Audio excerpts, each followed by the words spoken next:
वफाकी हुकूमत ने आइंदा माली साल 2024 और 25 के लिए 18,877 अरब रुपए का वफाकी बजट कौमी असम्बली में पेश कर दिया। बजट में FBR वसूलियों का हदफ 12,970 अरब, नॉन टैक्स आमदन की मद में 4845 अरब मुख्तस किए गए हैं। दिफा पर 2122 अरब रुपए खर्च होंगे। तफसीलात के मुताबिक वज़ीर ख़ज़ाना मोहम्मद औरंगज़ेब ने कौमी असम्बली में पेश किया। वज़ीर ख़ज़ाना मोहम्मद औरंगज़ेब ने 18,870 अरब रुपए का वफाकी बजट कौमी असम्बली में पेश कर दिया। वज़ीर ख़ज़ाना ने अपनी बजट तकरीर में कहा कि पाकिस्तान जल्द पायदार ग्रोथ की राह पर गामज़न हो जाएगा। सुस्त ग्रोथ को बेहतर बनाने के लिए इस्लाहात को आगे बढ़ाना होगा। ये वक्त है कि प्राइवेट सेक्टर को मईशत का हिस्सा बनाएं। एक्साइज ड्यूटी से आमदनी का तखमीना 672 अरब, सेल्स टैक्स से आमदनी का तखमीना 3855 अरब, कस्टम ड्यूटी से आमदन 1296 अरब, टैक्स के अलावा आमदन का तखमीना 2011 अरब, पेट्रोलियम लीवी से वसूली 1080 अरब, गैस इंफ्रास्ट्रक्चर सरचार्ज से वसूली 78 अरब रुपए है।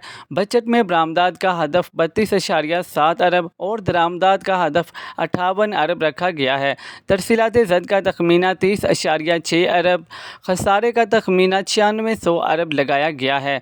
बजट में तवानाई के लिए 378 अरब, समाजी शोबे के लिए 83 अरब रुपए मुख्तस किए गए हैं। बजट में आइंदा माली साल FBR 12,970 अरब रुपए इकट्ठे करेगा, जबकि नॉन टैक्स आमदन की मद में 4845 अरब रुपए मुख्तस करने का तखमीना है।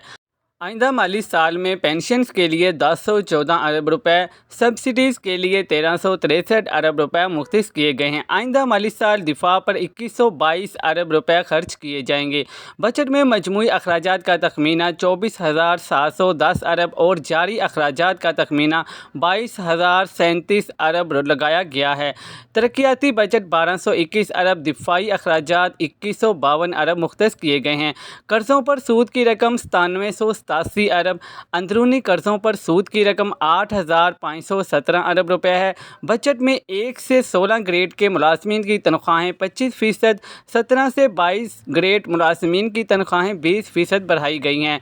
16 ग्रेड तक रिटायर्ड मुलाजमीन की पेंशन्स में 20%, 17 से 22 ग्रेड के रिटायर्ड मुलाजमीन की पेंशन में 15% इजाफे की तजवीज़ दी गई है।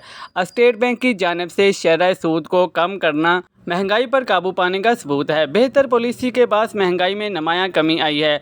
हुकूमत ने महंगाई को सिंगल अदद तक लाने के लिए अनथक मेहनत की है। इनकी कोशिशों को जारी रखा जाएगा।